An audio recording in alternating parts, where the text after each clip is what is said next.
Bonsoir à tous, merci de votre fidélité. Bienvenue dans votre émission qui vous parvient tous les dimanches à partir de 14 heures, souvent considérée comme l'apanage de sujets jeunes, notamment sujets âgés.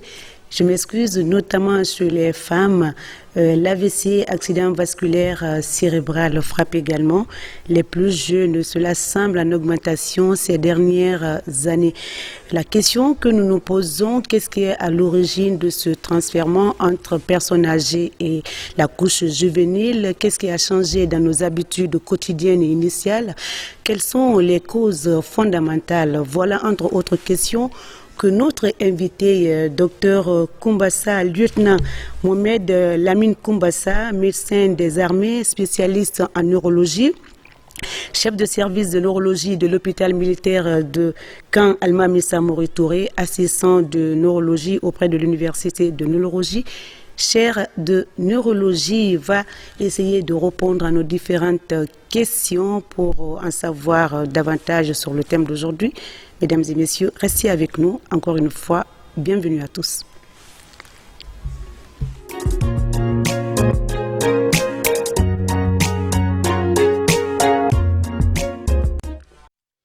Bonsoir de lieutenant, docteur Koumbassa. Merci d'avoir répondu à notre invitation. Avant de vous poser la première question, laissez-moi lire un peu les recommandations du ministère de la Santé, de l'ANSS et ses partenaires.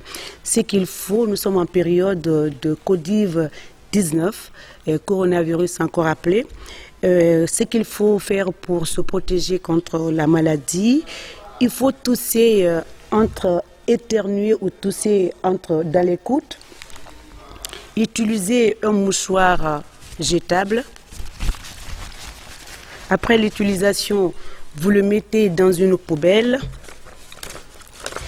Se laver régulièrement les mains avec le savon.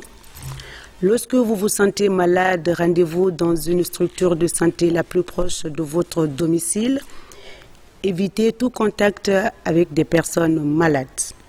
Pour toute autre information, vous pouvez appeler au 629 95 56 56 ou le 629 06 97 97. C'était tout et nous vous rappellerons après la fin de cette émission les mêmes recommandations. Alors, j'espère, docteur, je ne vous ai pas fait perdre de temps. Non.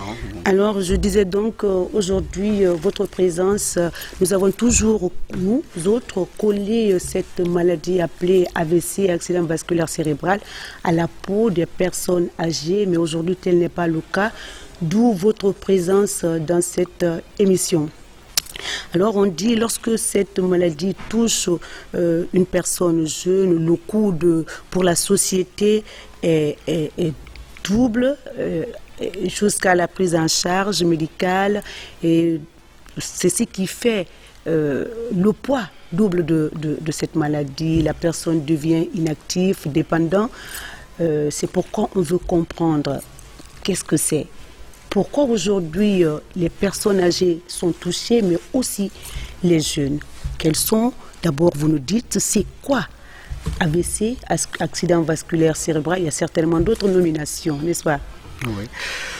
Donc, merci Madame Sissoko de m'avoir donné la parole sur ce plateau. Effectivement, c'est l'objectif de ma présence aujourd'hui pour parler de l'accident vasculaire cérébral du sujet jeune. Parce que effectivement, sans rester pourtant entendre que l'accident vasculaire cérébral était collé sur les personnes du troisième âge. Et que effectivement, je vais vous rappeler un peu sur la définition de l'accident vasculaire cérébral. Le terme AVC regroupe l'ensemble des pathologies vasculaires neurologiques, que ce soit artérielles ou veineuses. Elle est caractérisée par une installation brutale d'un déficit neurologique. Un déficit neurologique veut dire tout simplement un symptôme neurologique. Donc, comme je disais à l'introduction, que c'était déjà décrit que c'était placé comme étant une maladie de troisième âge. Mais il ne faut pas rester sans savoir que l'AVC du sujet jeune n'est pas rare. Puisque un patient sur 10 qui présente un accident vasculaire cérébral a moins de 50 ans. Donc cette incidence est augmentée dans ces dernières années à raison de deux choses. La première des choses, c'est pour l'augmentation de l'incidence des facteurs de risque traditionnels.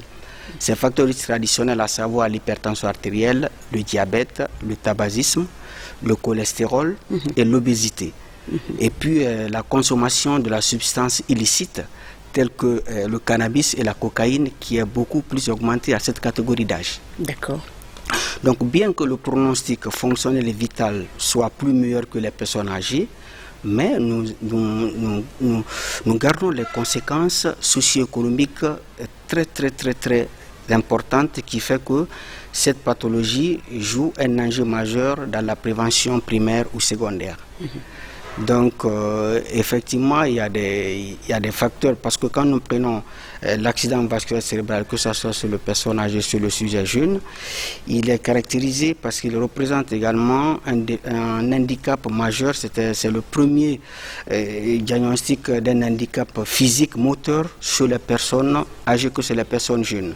Mais quand nous prenons, ça représente la deuxième cause de démence, après la maladie d'Alzheimer, et la troisième cause de décès chez les hommes après un cancer et les cardiopathies ischémiques. Et la première cause de décès chez les femmes avant les cancers du sein et les cardiopathies ischémiques. Très bien. Donc, en gros, c'est ça la maladie. C'est vrai, aujourd'hui, on va se focaliser carrément sur les jeunes, la maladie qui frappe actuellement ou qui frappe ces dernières années. Et les jeunes qui deviennent après les travailleurs inactifs et la charge revient à la famille. Docteur, je peux vous appeler docteur, je peux vous appeler lieutenant. Je veux rappeler, c'est certainement inédit, votre présence sur ce plateau, un lieutenant en même temps en tenue. Il a quand même fait un parcours qu'on va lire un peu on va lire un peu le parcours de notre invité avant de lui poser la deuxième question, à savoir les causes. Docteur lieutenant Koumbassa Mohamed Lamine, diplôme de spécialiste de neurologie, faculté de médecine, pharmacie, odonto, stomatologie de l'université de Conakry, sous la direction du professeur Amara Cissé. Diplôme de formation médicale spécialisée à l'université de Lille 2, hôpital Roger Solenco, France. Diplôme de formation médicale spécialisée approfondie en neurologie à l'université Franche-Comté Besançon, France, et urgence accident vasculaire cérébral à l'université de Sorbonne à Paris. Et en même temps, imagerie neurovasculaire diagnostique et thérapeutique à l'université Paris-Descamps. Il y en a beaucoup, vous avez fait un petit chemin quand même, lieutenant.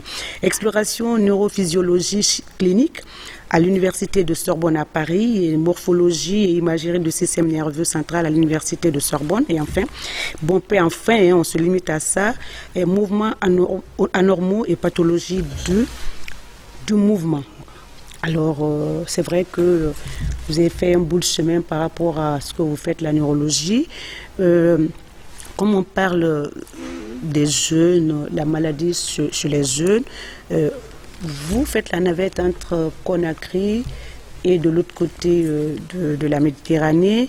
Est-ce qu'aujourd'hui, pour mieux comprendre cette maladie, vous pouvez nous faire, lieutenant, l'état des lieux dans le paysage des jeunes entre 20 à 55 ans, et en même temps nous rappeler, parce qu'aujourd'hui il faut rappeler les causes de l'AVC chez ces jeunes. Effectivement, la catégorie d'âge sur laquelle on se base pour dire que c'est le sujet jeune, c'est de 18 ans à 59 ans. Okay. Donc tous les patients qui font des accidents vasculaires cérébraux à cet âge sont considérés comme l'AVC du sujet jeune. D'accord. Donc, à 55 ans, 59, on peut se considérer comme jeune en Afrique. 59 ans, jusqu'à 59 ans, on peut se considérer comme jeune dans le cadre d'accident vasculaire cérébral. D'accord. Donc, par rapport à la cause des accidents vasculaires cérébraux, nous avons plusieurs causes. Plusieurs causes, et plusieurs causes peuvent se survenir en même temps. Donc, mais sur le sujet jeune, si on a un patient sujet jeune qui fait un accident vasculaire cérébral, la première cause à suspecter, c'est la dissection des artères cervico-encéphaliques. Okay. Ça veut dire quoi? C'est le développement du sang dans la paroi vasculaire. Donc, ça peut être post-traumatique, ça peut arriver dans les artères saines, mais aussi dans les artères pathologiques. Et des mouvements de contorsion du cou, des mouvements de manœuvre qui exercent directement sur le cou. Donc, surtout si ces accidents vasculaires cérébraux sont précédés des douleurs telles que les douleurs périorbitaires. Là, nous sommes dans le cadre d'une dissection des artères carotidiennes. Et si c'est postérieur, nous sommes dans le cadre des dissections des artères vertébrales. Donc, effectivement, il y a également certaines causes qui sont fréquentes, mais moins nombreuses. Donc, on peut regrouper ces causes par rapport au calibre des vaisseaux. Donc, il y a la macroangiopathie, ça veut dire c'est l'atteinte des grosses artères, dont le chef de file, c'est l'athérosclérose, c'est l'accumulation de la graisse dans la paroi vasculaire et qui réduit la lumière à supérieure à 50%.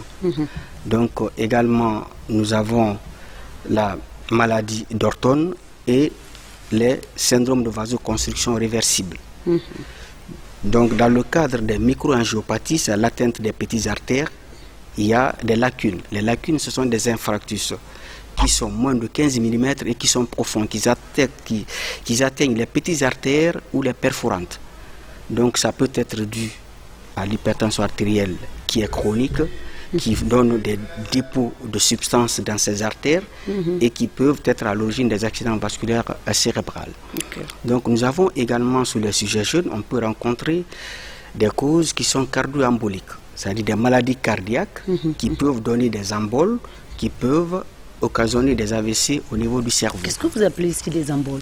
Des emboles, c'est des caillots de sang qui sont coagulés au niveau du cœur et avec la circulation sanguine, ils peuvent être emportés par le sang pour venir obstruer un tuyau au niveau du cerveau.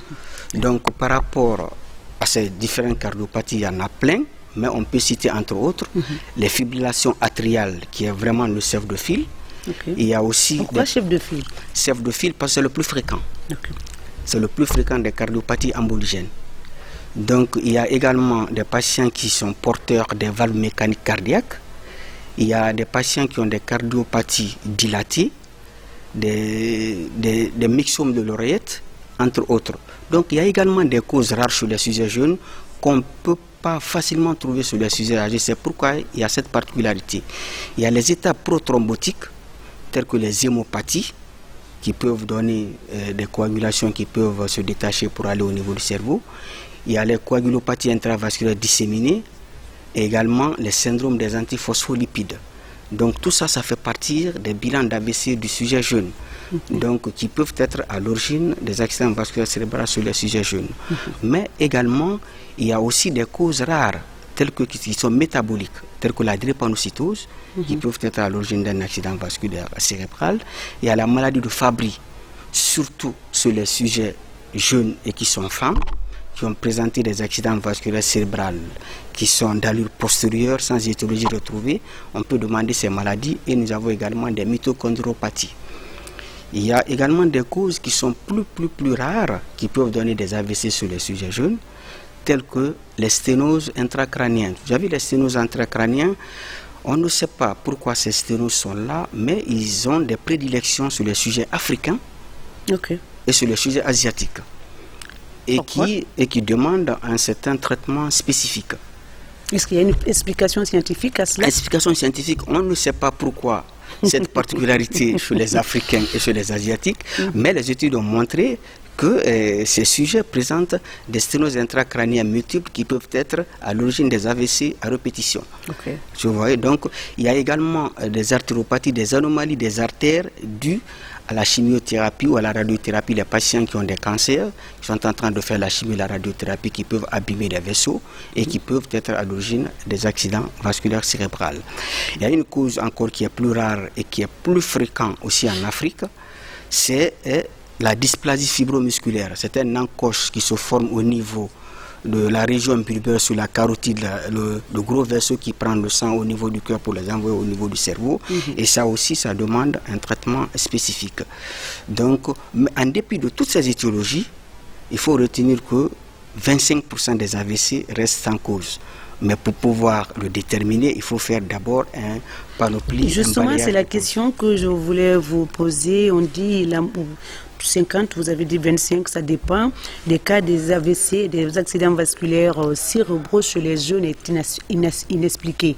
Alors, c'est de cela que vous voulez faire allusion? Non, l'accident vasculaire sur les sujets jeunes, c'est qu'il y a beaucoup de paramètres. Il y a beaucoup de paramètres qui peuvent le causer, tels que les différentes étiologies que je viens de citer, parce que l'AVC du sujet jeune, il faut vraiment, il y a une panoplie d'examens. Le bilan, en fait, il est hiérarchisé. Okay. Donc, et ça, sur les personnes âgées, par rapport, on n'a pas tous ces bilans. Donc, sur les sujets jeunes, les bilans sont hiérarchisés par rapport à quoi? Par rapport au coût élevé de ces examens et de ce traitement et de ces examens complémentaires. C'est pourquoi les bilans sont hiérarchisés chez eux. Donc, c'est cette particularité qui fait de cette génération, de cette couche, une particularité avec les personnes des patients âgées. Prédisposés qui ont des antécédents dans la famille, est-ce que ils sont aussi catégorisés? Oui, quand nous prenons les sujets jeunes, déjà, comme je vous ai dit, il y a ce qu'on appelle les facteurs de risque. Déjà, il y a les facteurs de risque traditionnels. Au départ, on disait que la couche jeune, c'est une couche juvénile qui ne peut pas tomber malade, qui est active, ça, voilà. Donc, et que effectivement, on a toujours négligé le contrôle et que on peut avoir l'hypertension artérielle, le diabète, on peut avoir le cholestérol dans cette catégorie d'âge, mais qui n'était pas pris en compte au départ. Donc, effectivement, il y a d'autres facteurs de risque qui sont aussi à l'origine des accidents vasculaires cérébraux, car si nous prenons la grossesse et le postpartum, c'est-à-dire pendant la grossesse, le risque d'accident vasculaire cérébral est multiplié par 4 pendant la grossesse.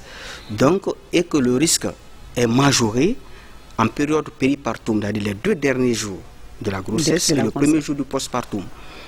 Et pourquoi cela? Pourquoi cela? Parce qu'avec la grossesse, nous avons toute modification du cycle, le fonctionnement de l'organisme, voilà, qui peuvent être associés et qui peuvent être à l'origine de la formation des emboli qui peuvent aller au niveau du cerveau. Donc, effectivement, sur les sujets jeunes, il y a aussi la prise de contraception orale. Contraception orale sur les femmes. C'est l'une des causes aussi plus patente et importante dans les accidents vasculaires cérébraux.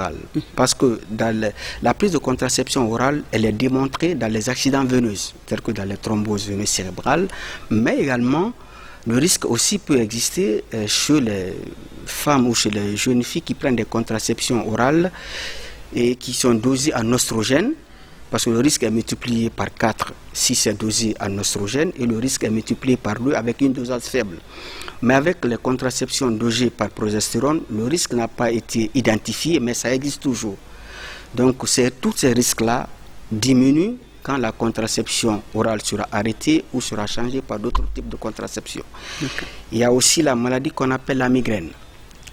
La migraine, effectivement, elle a une prédominance chez les femmes que chez les hommes. Donc ça fait partie des céphalées primaires. Et que le risque d'infarctus cérébral est élevé chez les patients migraineux.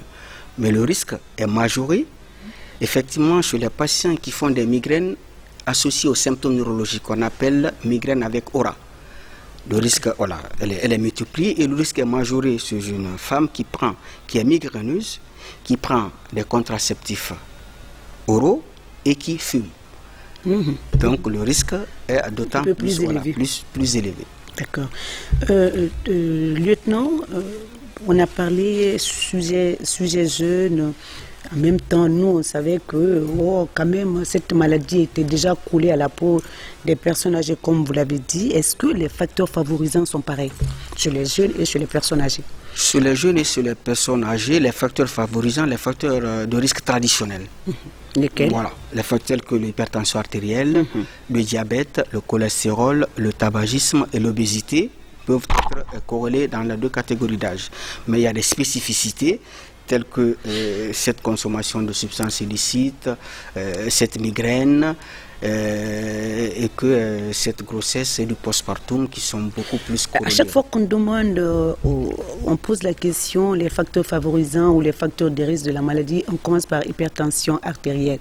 Alors, donc c'est le plus, par ordre de croissance, c'est le plus à maîtriser, plus à contrôler, quoi. C'est le plus à maîtriser, c'est le plus à contrôler, parce que l'hypertension artérielle, quand elle s'élève, ça peut donner des symptômes, mais ça peut aussi s'élever de façon brutale sans donner les symptômes, parce que effectivement, c'est certain, oui. Voilà, c'est certain, parce que effectivement, l'organisme humain, Dieu l'a bien fait, parce que l'organisme humain est fait pour consommer 15 seul grammes de sel par jour.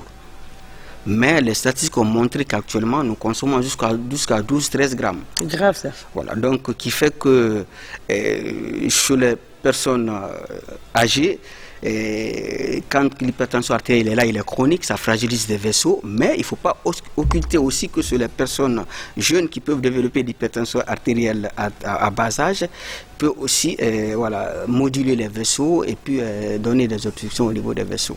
Donc c'est justement la question que je voulais vous demander. On commence toujours, lorsqu'on parle de facteurs de risque, on commence toujours par l'hypertension artérielle. Après l'hypertension artérielle, nous avons le diabète. D'accord. Nous avons le diabète parce que effectivement, dans le corps, nous avons un seuil ou un objectif ou une fourchette auquel le diabète doit être dedans en fait. Donc, mais si le diabète n'est pas maîtrisé et qu'on a toujours des hyperglycémies, et associé à d'autres facteurs de risque, ça peut occasionner la formation du cholestérol, du caillot dans le sang qui peuvent aller au niveau du cerveau. D'accord. Après le diabète, après le diabète, il y a le cholestérol, et qu'il y a un taux également résiduel du cholestérol dans le sang. Quand ça dépasse ça, il faut vraiment s'attendre à quelque chose, à des complications. Il y a l'obésité. Qui peut être aussi à l'origine associé aussi à d'autres symptômes.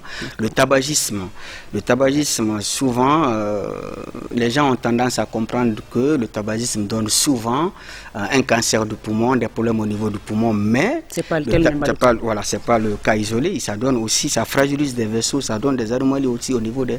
Mais, lieutenant, il y a des personnes qui ne fument pas quand même et qui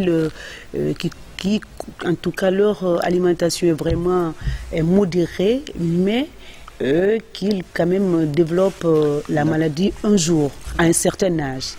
Effectivement, l'accident vasculaire cérébral, je vous ai dit que ça dépend des causes. C'est-à-dire quand on fait l'accident vasculaire cérébral, il y a une cause sous-jacente, mais 25% des accidents vasculaires cérébraux restent en cause. D'accord. Et nous avons également des patients qui n'ont aucun facteur de risque, qui n'ont aucun traitement, et qui viennent à l'hôpital, ils ont présenté un symptôme neurologique et que nous réalisons une imagerie cérébrale et nous tombons sur un accident vasculaire. Donc, ça ne veut pas dire que si on n'a pas de facteur de risque, on n'a pas de traitement et qu'on ne fume pas et qu'on ne peut pas développer, mais c'est très rare. Imagerie cérébrale, on va en venir tout à l'heure sur ça, après avoir suivi notre reportage. Si l'élément est prêt, la régie, on peut regarder ensemble pour pouvoir continuer et parler un peu de la prise en charge en Guinée, comment ça se passe, et puis de ce que vous avez dit tout à l'heure, l'imagerie. Est-ce que ça existe dans nos structures? L'imagerie cérébrale.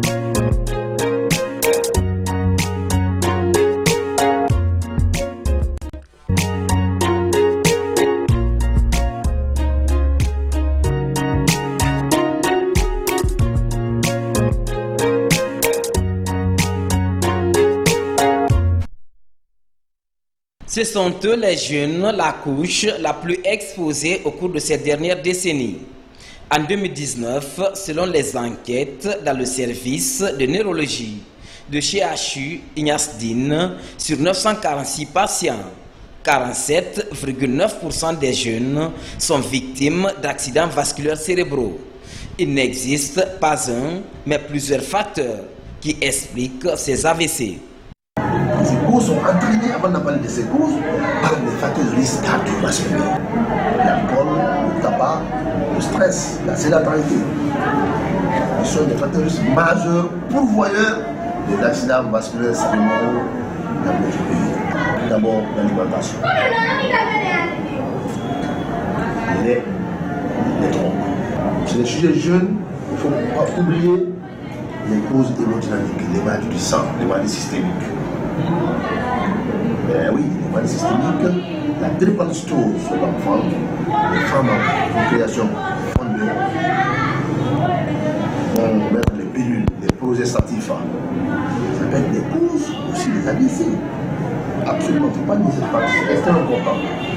Et surtout quand c'est associé à la migraine, parfois. Donc, il n'est pas forcément lié, seulement c'est le sujet. Mais il faut insister là-dessus. Ces causes peuvent être aussi d'origine cardio-allergène. Un risque très présent chez les jeunes diplômés sans emploi. Combien de jeunes diplômés sont en chômage? C'est pour la question comment découvrir un premier emploi. Dans le stress, l'anxiété, c'est des facteurs déclenchants de cette pathologie. Donc, Ne disposant pas d'imagerie par résonance magnétique IRM, la prise en charge effective dépend de cet appareil indispensable dans les hôpitaux publics qui évalue à temps réel les dégâts causés par un AVC ischémique ou hémorragique. Il y a ces lésions non visibles au scanner où il faut aller à l'IRM selon la pertinence des symptômes. Par exemple, dans les cas des AVC de la fosse postérieure, puisque le scanner a une mauvaise définition, il faut de l'IRM, l'imagerie par résonance magnétique. C'est l'examen de choix, il n'y a pas d'examen de référence, l'étude du parenchyme cérébral. Maintenant, écoutez, quelqu'un qui quitte dans une région à une autre, l'IRM coûte 3 500 000, ça n'existe pas dans les hôpitaux publics. Le scanner, c'est 1 200 000, ça n'existe pas dans les instituts publics et privés. Les citoyens lambda, quel transport, je ne connais par exemple le Zélo-Corée, la région la plus éloignée de la Guinée, 1000 km de Conakry, pour être la Conakry, au moins faire un scanner. Quel transport médicalisé, dans un taxi, une mampana, ils viennent ici. Il faut que les parents cotisent pour faire une imagerie. Donc c'est le lieu de les autorités. La science évolue. Amnande ndimdi mankende. Abora école là, lundi tambina, semaine de tambinti. Abora 14h ma école là, bande lo fe kono ngi dula yalla lo fe kono. Ana 14h kata ayaye atisena sinkilin ko. Nka man ko an kunna talin ko mun de sina kunna kun sinkilin dindimina. Même ma considérer nya flan ko remplir na semina men ka dabila. Am tura so kon sene han 18h wati 18h sele mi kan kanywa ko kwa se ya dimina.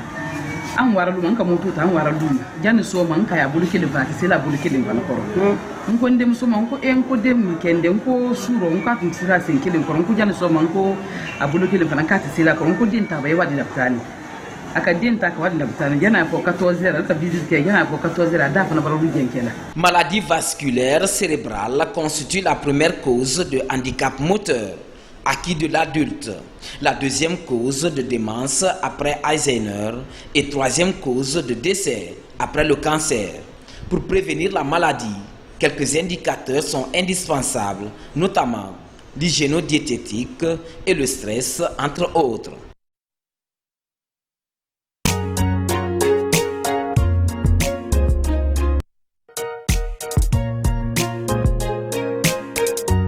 Faire la lecture sur ce qu'il a dit. Alors, je disais donc, lieutenant, vous avez suivi le reportage de votre confrère, docteur Mohamed Lamine Tamsir, Mohamed Tamsir Diallo, du CHU Yazine, qui a un peu parlé de cette maladie chez les jeunes. On a regardé en même temps cette petite fille qui est couchée avec sa maman, qui a des difficultés de communiquer avec les autres. Alors c'est vrai, on a parlé de jeunes, la tranche d'âge, vous l'avez défini, c'est entre 20 à 59 ans. Mais contrairement à ce qu'on a vu, une fille de 10 ans. De 10 ans. Donc ça n'épargne personne, personne n'est à l'abri de cette maladie, n'est-ce pas? Oui. Donc, la lecture sur le reportage vous indique quoi, docteur Kombassa? Effectivement, l'accident vasculaire cérébral peut arriver à tout âge, même à l'enfance. Donc, et que quand l'AVC il est là, ça justifie une prise en charge dans une unité neurovasculaire. Pour faire quoi? Faire le diagnostic, et le diagnostic se fait par quoi? Par l'imagerie cérébrale. Donc, on ne peut pas traiter un AVC si on veut le traiter dans les conditions requises, dans les conditions normales, sans une imagerie cérébrale. D'accord. Voilà. En tout cas, il a évoqué le problème. Voilà. Donc, et on va revenir dessus tout à l'heure. Voir, il faut que nos hôpitaux soient dotés de cet appareil qui vous permet, vous, de voir l'évolution ou le dégât causé par un AVC, comme ça a été dit dans le reportage, ischémique ou hémorragique. Oui. Voilà. Parce qu'effectivement, l'imagerie le plus adaptée pour l'accident vasculaire cérébral, c'est l'IRM. L'imagerie par résonance magnétique, parce que ça peut nous mettre en évidence un infarctus cérébral dans les minutes qui suivent l'installation des symptômes. Parce qu'effectivement, on peut voir sur le scanner cérébral un infarctus, un AVC, mais avant 6 heures, on peut ne pas voir les symptômes sur le scanner cérébral. Okay. Et qu'au moment que les symptômes s'installent, on peut avoir les minutes qui suivent sur l'IRM par résonance magnétique, une imagerie par résonance magnétique, l'accident vasculaire cérébral, parce que ça dépend de la rapidité de soins. Et la rapidité. Est-ce que cette rapidité existe chez nous, lieutenant? La prise en charge dans nos structures, voilà, concrètement. La prise en charge, effectivement, commence en milieu préhospitalière et il y a le suivi jusqu'en milieu hospitalier. Déjà en milieu préhospitalier, les gens ne sont pas conduits à temps à l'hôpital. Si. Voilà. Donc effectivement, quelqu'un qui fait... La prise en charge tardive. Tardive. Donc effectivement, à l'hôpital, quand ils arrivent, le patient, il doit...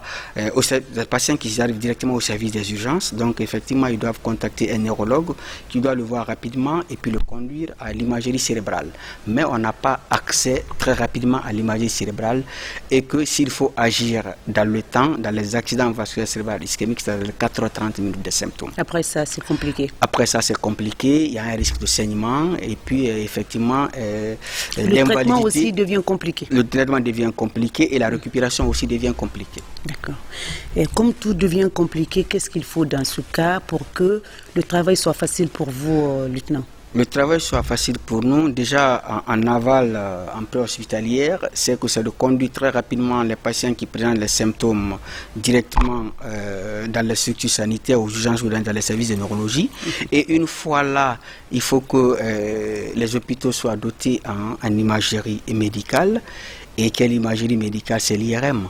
Même si ce n'est pas dans tout le territoire, mais aussi dans les hôpitaux principaux, pour que les patients, comme Donka Nyasdine, effectivement pour que les patients puissent accéder directement à l'IRM, parce que la décision thérapeutique, le pronostic vital et fonctionnel en dépendent.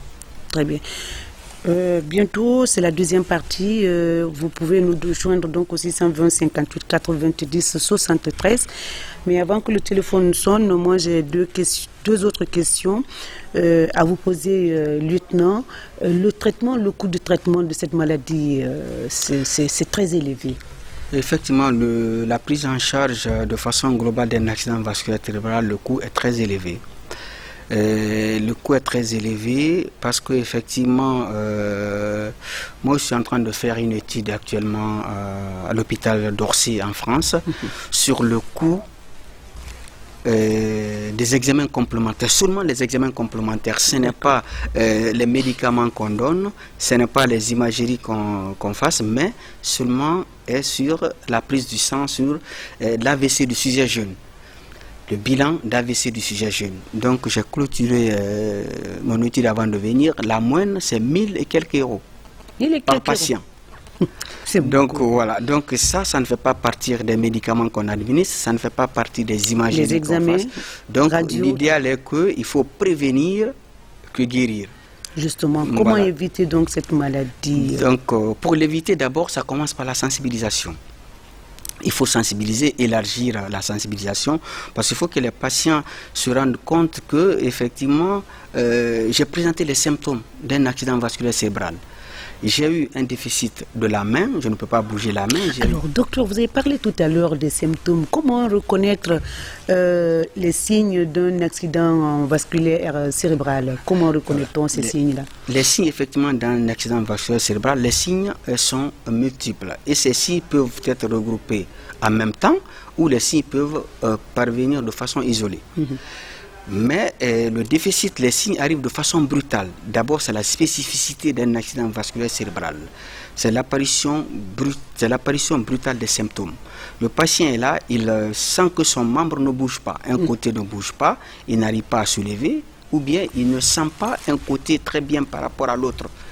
Et qu'il n'arrive pas aussi à parler très bien. Lorsqu'il veut émettre un mot, il n'arrive pas à le dire. Et qu'il n'arrive pas à te comprendre si tu veux le parler sans qu'il n'y ait des problèmes d'audition antérieure. Et de façon brutale, il n'arrive pas à te comprendre. Et que, effectivement, les troubles de la vue. Le patient peut avoir une amputation du champ visuel, c'est-à-dire vous êtes devant moi, mais je ne vois pas tout ce qui est à ma droite ou bien je ne vois pas tout ce qui est à ma gauche. Et que je vous vois de façon floue aussi, qui peuvent être des symptômes. Ça, c'est lorsqu'il y a l'hémorragie dans le cerveau? Lorsqu'il y a l'hémorragie ou lorsqu'il y a l'ischémie, on peut avoir les mêmes symptômes. Les mêmes symptômes. Mais la particularité de l'hémorragie, c'est que les céphalées sont beaucoup plus importantes que dans les AVC ischémiques et que le trouble de la vigilance est aussi fréquent dans les hémorragies. Alors, le coût de traitement, on est à ce niveau?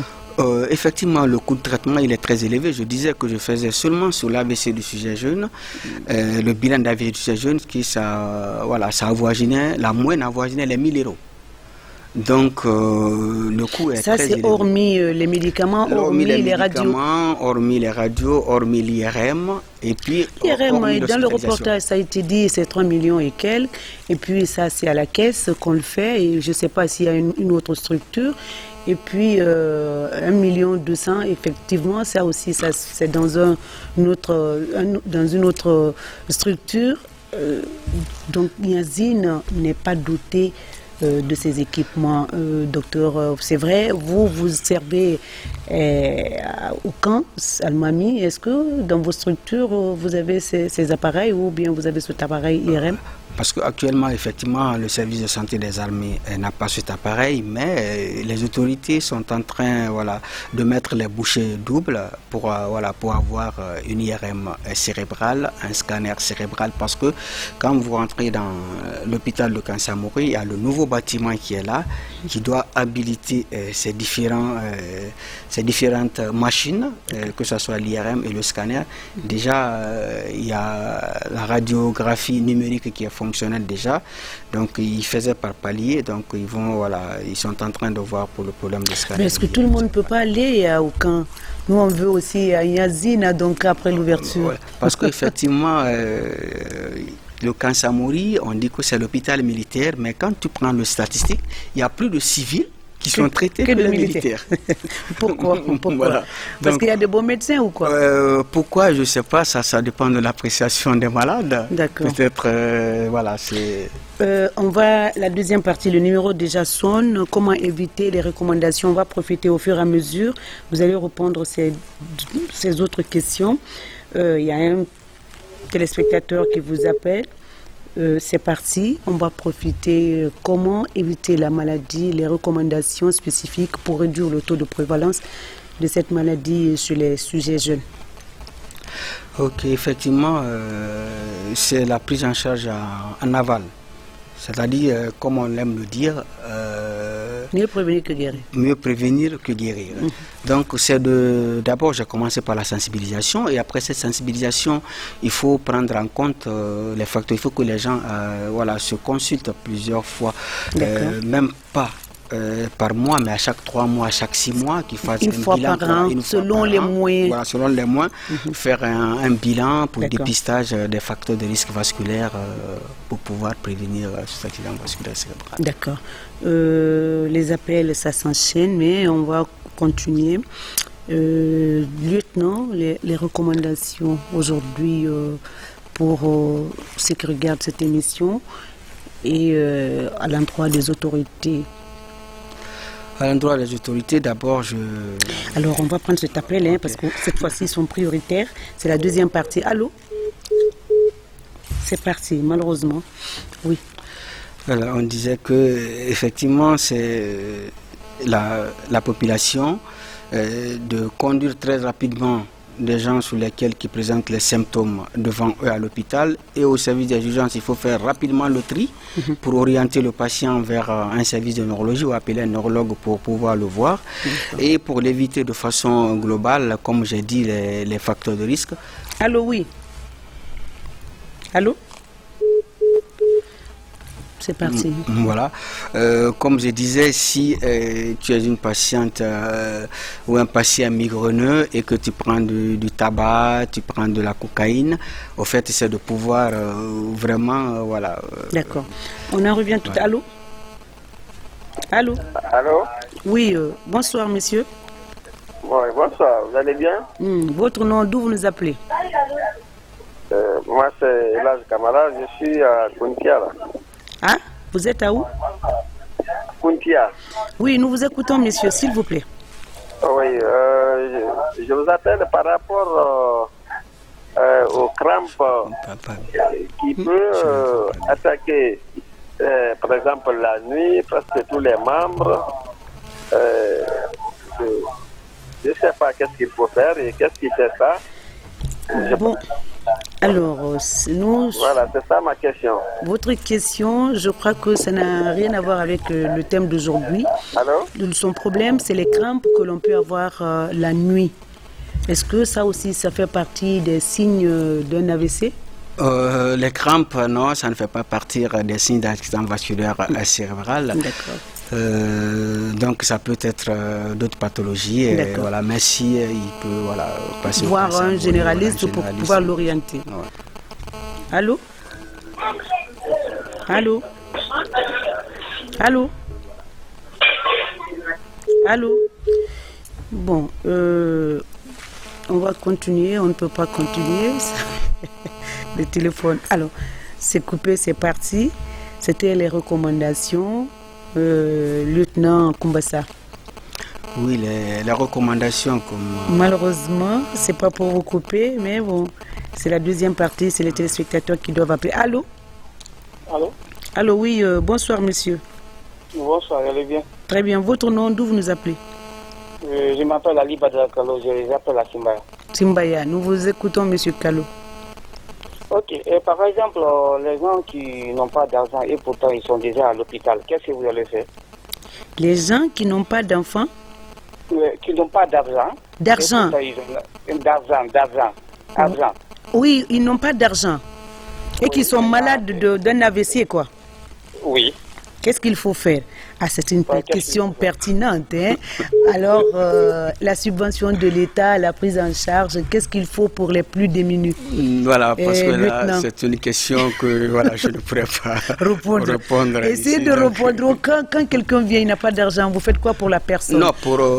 Pas de n'importe pathologie, hein, d'un AVC. Ou d'un AVC, déjà, vous savez, il n'y a pas de prise en charge de la sécurité sociale. Ah. Voilà, donc voilà, il n'y a pas de prise en charge de la sécurité sociale, mais ça dépend aussi. Il faut revoir ces paramètres, voilà, parce qu'en général, nous mangeons mal, il faut le signaler. Trop d'huile, trop de sucre, trop de salé dans le menu. Et ça, ce sont des trucs qu'il faut éviter. Et en général, quand on n'a rien, on se contente de ce qu'on peut mettre dans la marmite. Et on ne doit pas manger n'importe quoi. N'importe quoi. Voilà. Et quand on mange n'importe quoi, les résultats, les conséquences, c'est ça. Et c'est un peu compliqué. Alors, comment vivre alors, lieutenant? Comment vivre sainement sans argent? Allô? Là, c'est compliqué. Allô? Allô? Monsieur, éloignez-vous de votre poste téléviseur, s'il vous plaît. Éloignez-vous de votre poste téléviseur. Il y a trop de bruit, on ne vous entend pas bien. Alors, ceux qui veulent nous joindre ici à partir de la télé nationale, vous voulez poser des questions et vous ne pouvez pas poser des questions en même temps, vous regardez à l'antenne. Éloignez-vous pour poser, sinon par ici on ne décrypte pas très bien. Allô? Allô? Oui, allô, bonsoir madame. Bonsoir, votre nom, d'où vous nous appelez? C'est Mamadou Faya Janvier, je vous appelle depuis Bessia Port 2. Messieurs, il y a trop de bruit autour de vous. Déplacez-vous, s'il vous plaît. Je me suis déplacé, je ne pense pas qu'il y ait bruit à côté de moi quand même. Si, sinon, de toute façon, il y a du bruit. Donc, votre question, s'il vous plaît, monsieur. Ma question, c'est que j'ai mon papa qui a fait un AVC il y a 5 mois. Oui. Mais jusque-là, il n'y a pas d'amélioration. D'accord. Je voudrais donc savoir, le médecin qui est avec vous, quel est le conseil qu'il pourrait me donner par rapport à la rééducation? Alors, d'abord, on a affiché un numéro, le 620 02 71 23. Au cas où vous voulez rencontrer le médecin après cette émission, c'est ce numéro pour le joindre. Alors, son papa est malade il y a 5 mois, il n'y a pas d'amélioration. Docteur, qu'est-ce qu'il faut?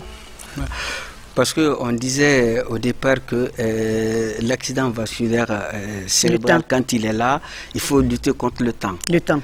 Parce qu'il y a la zone de nécrose. Au centre, quand il y a un AVC, autour de la zone de pénombre, c'est la zone qui constitue la cible du traitement d'urgence. Donc, et qu'au fur et à mesure qu'on perd en temps, que les jours passent, cette zone de nécrose mange cette zone de pénombre et que le déficit neurologique soit important. Donc, à cette phase, effectivement, c'est la rééducation. Parce que ça fait partie des séquelles. Est-ce qu'il y a un centre spécialisé chez vous? Oui, au Kansamor, effectivement, il y a un centre de kiné, de rééducation. Donc, cette phase, c'est la réévaluation kiné et puis la réévaluation neurologique pour voir effectivement s'il y a des potentialités. Mais pour pouvoir avoir des gains, des bénéfices, c'est très rapidement la prise en charge. Quand on est... Dès qu'on a une attaque, on se rend automatiquement à l'hôpital. Mais il n'y a pas un numéro vert pour appeler les SAMU et autres. Il n'y en a pas et on va continuer. On va continuer donc les appels ou on va continuer les recommandations. Donc, le message à l'endroit des autorités pour que nos hôpitaux soient dotés des appareils de dernière génération. On en a besoin. Voilà. Parce qu'effectivement, l'accident vasculaire cérébral, comme on le dit, c'est en plus qu'une maladie, elle est devenue un problème de santé publique. Tout à fait. Donc, bien que sur le sujet jeune, le sujet qu'on en parle, le ravage qu'il est en train de faire, parce qu'un sujet jeune qui se voit aujourd'hui en train de marcher, se voit paralysé, non seulement ça joue sur le plan social, mais aussi sur le plan économique. Tout à fait. Donc, il faut que le diagnostic soit fait très rapidement et le diagnostic ne se fait pas très rapidement si les hôpitaux ne sont pas dotés en matériel, en imagerie médicale. Donc, j'appelle, voilà... Vous allez faire passer un message ici, lieutenant. Allô? Allô? Oui, bonsoir, monsieur. Vous allez bien, madame? Très bien. Votre nom, d'où vous nous appelez? Je m'appelle Suleiman Ba, je suis à Koloman. Oui, nous vous écoutons, monsieur Suleiman. Ok, en fait, je voudrais demander à docteur, je pense bien que l'AVC est un peu lié à l'alimentation. Tout à fait. Donc, j'aimerais avoir quelques conseils là-dessus, les aliments peut-être, ou comment faire, quelques conseils là-dessus, quoi, en fait. Je voudrais Merci. qu'il nous élargisse un peu les explications, quoi, là-dessus. D'accord. Alors, j'ai apprécié le mot qu'il a dit, les aliments vedettes. Hein? Alors, c'est plein de fruits. Il faut manger beaucoup de fruits et beaucoup de légumes aussi. Vous en rajoutez quelques aliments vedettes. Oui, effectivement, il faut laisser trop gras, ne mangez pas trop gras. Trop sucré, trop salé. Trop sucré, trop salé, voilà. Évitez les bouillons culinaires dans les marches avec nous les femmes. Hein? Voilà, parce que... Et c'est le régime alimentaire. Parce que c'est de l'alimentation, on peut avoir développé l'hypertension. Parce que l'hypertension artérielle, quand même, est une maladie héréditaire. Mais effectivement, on peut l'éviter en corrigeant son régime alimentaire. Il faut corriger. Voilà, le diabète également, le cholestérol. Manger sainement. Pas assez d'huile. Voilà, pas assez monsieur, d'huile. vous pouvez conseiller à votre femme qu'elle arrête de mettre sel la main, et moins d'huile dans la sauce, même dans les salades, même moins de sel aussi. Et on a dit moins gras aussi, voilà, moins salé sucré. Puis il faut manger beaucoup de fruits. Voilà, ça coûte cher, mais fruits, la santé n'a pas de prix. Beaucoup de légumes. Beaucoup de légumes. Bon, on ne sait même pas comment on mange les légumes ici. Carottes, on voit, on achète les carottes. Il faut acheter, comment on appelle, les carottes, vous les coupez en tranches. Monsieur, c'est pour vous, c'est une recette vedette. Ouais. Vous coupez les carottes en tranches et puis les haricots, vous les coupez. Et puis, il y a les poivrons, il y a les navets que vous pouvez même vous faire passer à la vapeur. Ça conserve les vertus des légumes. Consommer comme ça. Il ne faut pas mettre dans l'eau et cuire, non. Il faut le faire passer à la vapeur. Ça garde les vertus des légumes. Et donc, puis vous les consommez. C'est comme ça, c'est bon. Voilà, c'est comme ça, c'est bon. C'est une recette vedette. Très bien, alors il y a un autre appel. Allô? Allô? Oui, bonsoir messieurs. Bonsoir messieurs. Vous allez bien? Très bien, votre nom, d'où vous nous appelez? Allô? Je m'appelle Traoré, avocat. Oui, monsieur Traoré, nous vous écoutons. Allô? Oui. Allô? Monsieur Traoré, nous vous écoutons. Oui, posez votre question. C'est parti. Lieutenant, message. Donc, effectivement, mon message vers les autorités, en fait, c'est d'avoir... je sais qu'ils fournissent des efforts. D'accord. Docteur Lieutenant, vous allez faire passer le message. Allô? Allô? Allô, oui. Vous allez bien? Très bien, votre nom, d'où vous nous appelez? Koloma, Abaka Touré. Monsieur Touré, nous vous écoutons. Je voulais savoir si AVC est lié à la tension. Oui, si AVC est lié à la tension. Donc, quand nous prenons l'hypertension artérielle, l'hypertension artérielle ne constitue pas une cause d'un accident vasculaire cérébral, surtout ischémique, c'est un facteur de risque. C'est un facteur de risque d'accident vasculaire cérébral. Donc, ce n'est pas une des causes, comme tu l'as dit, comme qui sont, mais il faut prendre en charge les facteurs, parce que c'est l'accumulation des facteurs de risque qui peuvent conduire à un accident vasculaire cérébral. Très bien. On tient toujours à notre message. Pourquoi j'insiste? C'est la première fois qu'un militaire passe dans cette émission. Alors, certainement que le message peut porter. Il faut que les hôpitaux soient dotés pour éviter les évacuations, parce que beaucoup quittent Conakry pour aller à l'étranger, pas parce que les personnes ressources sont en manque. Non, c'est pas ça. C'est que les plateaux techniques font un peu défaut. Donc, pour corriger cela, il faut que l'État mette la main un peu dans les caisses pour doter nos infrastructures, nos hôpitaux des infrastructures de dernière génération. La santé n'a pas de prix. Vous avez dit, il y a un monsieur qui a appelé, quand on tombe malade, on n'a pas d'argent. Qu'est-ce qu'il faut faire dans ce cas? C'est un cri de cœur. On n'a pas d'argent, on est malade. Comment se faire soigner? Oui, effectivement. Oui, effectivement, parce que, comme je disais au départ, que pour traiter un accident vasculaire cérébral, il faut l'imagerie. Si on n'a pas d'imagerie, on ne peut pas traiter un accident vasculaire cérébral.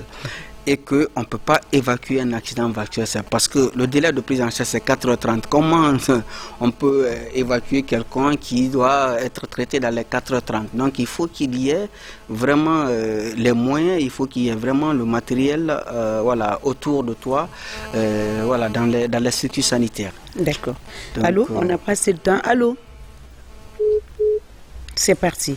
Donc, si les autorités peuvent vraiment nous aider pour doter nos hôpitaux. Pourquoi j'insiste, docteur lieutenant, j'ai lu tout à l'heure, on a parcouru tout à l'heure le CV, et vous êtes allé vous former. Et quand vous rentrez, c'est pour travailler. Et quand les équipements ne sont pas là, vous ne pouvez pas mettre en exergue votre expérience que vous avez acquise. Donc, vraiment, c'est pourquoi j'insiste. Pas parce que vous êtes militaire, juste c'est pour rire un peu. Mais quand on est allé à l'étranger, on est passé dans ces grandes universités, la Sorbonne et autres, pour revenir chez soi, il faut que les équipements soient là. C'est pourquoi j'insiste pour que le message passe à travers vous et que ça tombe dans de bonnes oreilles. Voilà. Le dernier mot, remerciement, on a fini, on n'a plus le temps. Si vous avez à remercier le général Baldé, ou c'est pas lui? Ok, je commence à remercier d'abord par l'RTG qui m'a offert cette opportunité de l'accident versus sujet jeune. Et effectivement, mes remerciements vont au ministère de la Défense, également à l'état-major des armées qui font effectivement des efforts louables pour la formation des jeunes et en particulier au service de santé des armées, à l'occurrence le colonel Ibrahima Khalil Touré et son adjoint le colonel Bangoura Saloum et l'inspecteur général des services de santé des armées, le colonel Moriba John, qui font des efforts louables pour la formation des jeunes et l'épanouissement du service de santé des armées. Sans oublier également le cher maître, le professeur Amara Sissé, le père fondateur de la neurologie guinéenne, qui nous a donné les premiers pas de la neurologie. Très bien. Alors, c'est pour dire encore une fois que dans l'armée, il n'y a pas que l'arme. Hein. Voilà, il y a des intellectuels, il y a des gens qui veulent vraiment participer à l'émancipation, à l'édification du pays.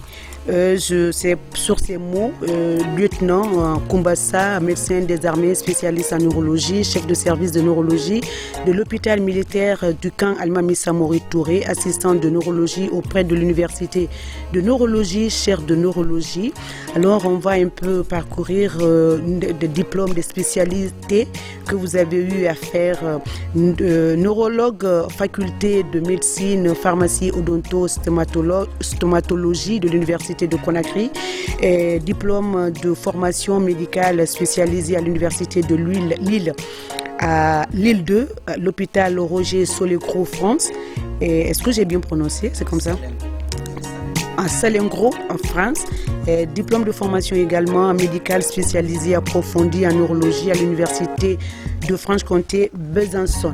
Alors, on se limite là. C'est vrai, vous avez un parcours très enrichi et merci d'avoir accepté notre invitation, de nous éclairer un peu sur ce point, sur notre thème d'aujourd'hui, AVC, accident vasculaire cérébral chez les sujets jeunes. C'est vrai qu'on connaissait, mais l'impact est là, les enjeux sont aussi énormes, hein, il faut le dire. Et pour cela, nous invitons les autorités à faire doter nos structures des appareils pour vous permettre d'exercer votre boulot. C'est tout. On se retrouve la semaine prochaine pour parler d'autres thématiques. Mais avant, si le temps me permet, la régie, je peux faire passer ces recommandations pour se protéger de coronavirus où le temps ne nous permet pas. Tousser ou éternuer dans son coude, utiliser. Ok, on se retrouve donc la semaine prochaine pour parler d'autres thématiques. Merci à l'équipe technique qui m'a accompagné pour la réalisation de ce numéro. Merci et à très bientôt.